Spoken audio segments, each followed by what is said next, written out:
Selamat pagi.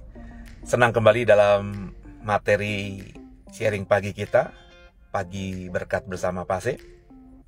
Dan saya akan membagikan satu ayat dari firman Tuhan yang terambil dari Yakobus pasal 4 ayat yang pertama. Dan saya akan membacanya dari terjemahan baru kedua, ya. Demikian firman Tuhan. Dari mana datangnya perkelahian dan pertengkaran di antara kamu?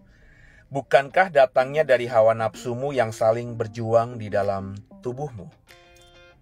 Bapak Ibu biji mata Tuhan, Yakobus mengingatkan kita bahwa perkelahian dan pertengkaran di antara kita, di antara Bapak Ibu dan saya mungkin, di antara kita itu bisa juga logika kita dan hati kita, ada pertentangan itu diakibatkan kata Yakobus pasal 4 ayat 1 ini akibat hawa nafsu.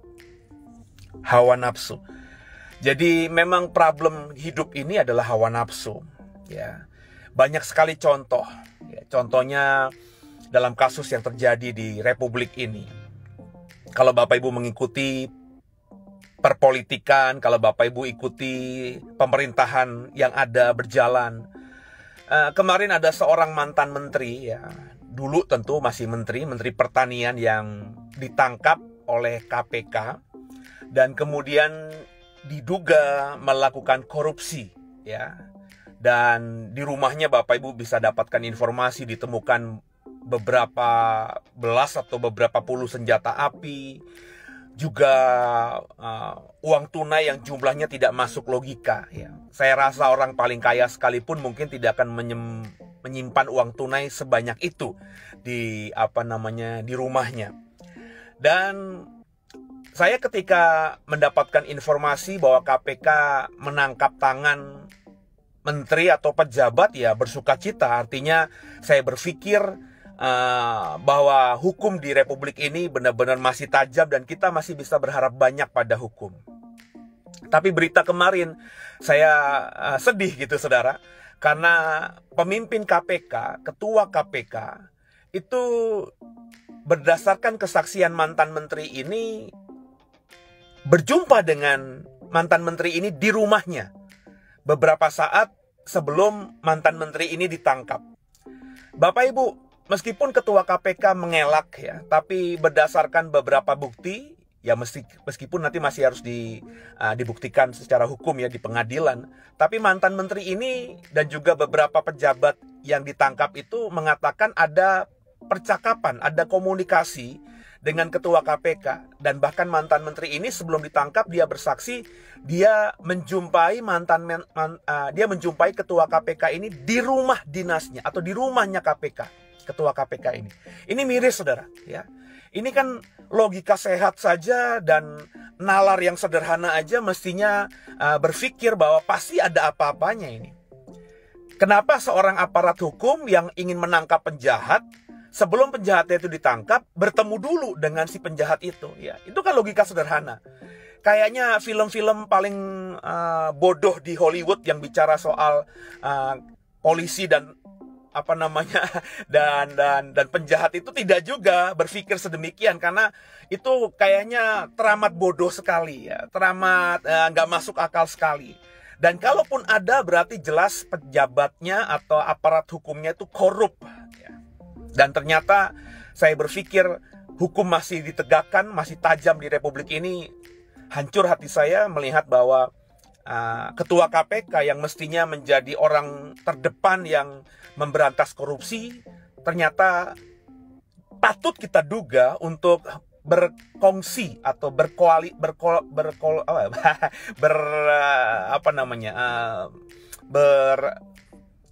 memakai kekuasaannya gitu, ya, untuk mendapatkan sesuatu. Ya, what for, untuk apa ketemu dengan seseorang yang mau ditangkapnya, kecuali logika sederhana, ya, ingin ya ngobrol-ngobrol mungkin, ya, ingin mengatur sedemikian rupa supaya dia dapat bagian juga. Itu kan logika sederhana berkata demikian.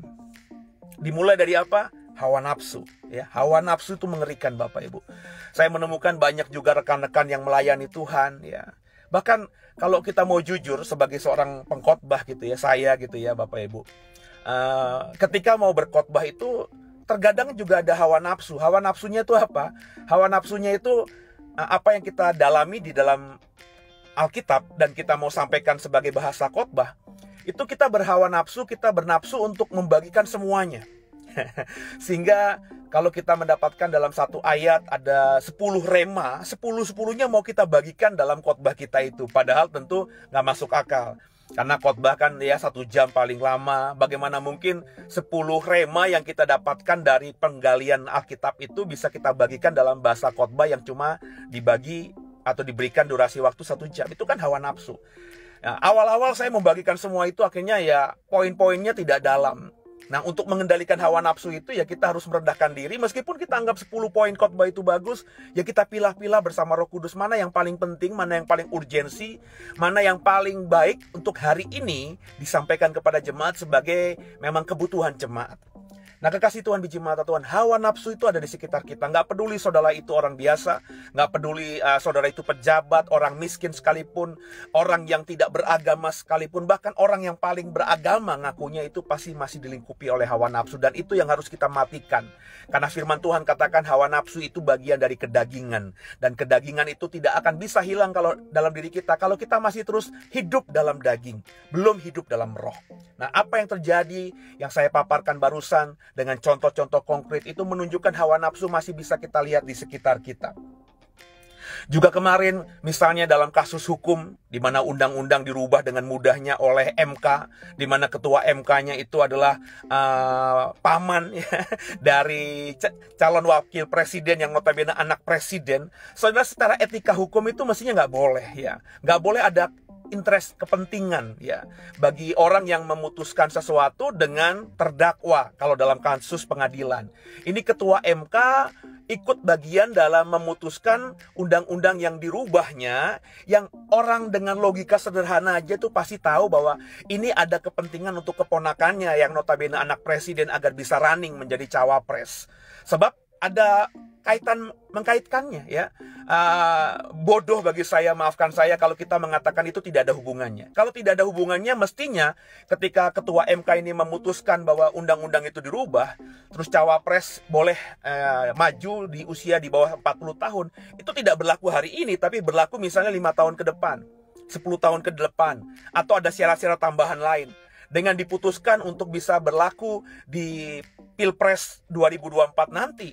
Dan dari semua calon-calon yang diajukan menjadi cawapres yang usianya di bawah 40 tahun kan cuma anak presiden ini.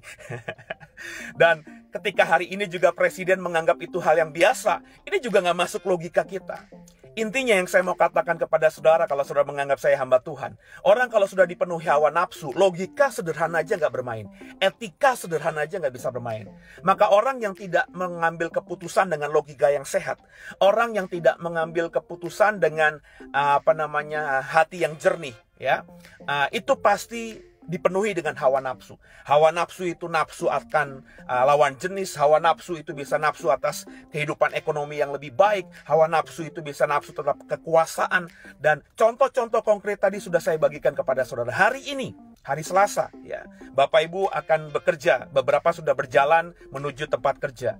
Jangan sampai hari ini kau mengambil keputusan dengan tidak sesuai logika yang dipahami oleh orang banyak. Jangan sampai kau mengambil keputusan sesuai hati nurani yang tidak dipahami oleh hati nurani orang banyak. Sebab kalau kau ambil keputusan dan keputusan itu bisa dianggap tidak berlogika dan keputusanmu itu tidak dianggap berhati nurani, itu artinya dengan jelas saya berani pastikan Bapak Ibu sedang dikuasai oleh nafsu. Semoga saya berdoa sungguh kita semua hari ini tidak mengambil keputusan yang dilandasi dengan nafsu, sehingga semua keputusan kita itu disesuaikan dengan semua logika normal, dan kemudian juga hati nurani semua yang mendapatkan atau memperhatikan keputusan kita itu berkata, is good, itu bagus, keputusan itu bijaksana. Jadilah orang bijaksana, jangan lagi terikat dan juga hidup dalam hawa nafsu. Matikan kedaginganmu, lakukanlah segala sesuatu seperti untuk Tuhan. Saya doa buat saudara ya, Tuhan berkati hari Selasa ini buat setiap kami. Biarlah kasih-Mu Bapa, pertolongan-Mu Roh Kudus menolong kami. Dan apa yang sudah kami imani sudah diselesaikan Tuhan Yesus kami di atas kayu salib, yakni dosa itu sudah tidak lagi berkuasa atas kami. Sehingga di hari Selasa ini, dari pagi hari ini sampai nanti malam, bahkan ketika kami nanti menutup mata istirahat di Selasa malam nanti di rumah kami, setiap keputusan yang kami ambil di dalam setiap detik, setiap menit, setiap jam, hingga lalunya hari ini, semua yang kami ambil dalam keputusan kami tidak didasari oleh hawa nafsu, karena kami mengambil keputusan dengan logika yang sehat dan etika hati nurani juga yang sehat. Ya Roh Kudus yang baik, tolong kami semua. Kami pasti bersama pertolongan-Mu akan diberkati. Haleluya, terpujilah nama Tuhan. Sampai jumpa, Tuhan Yesus memberkati.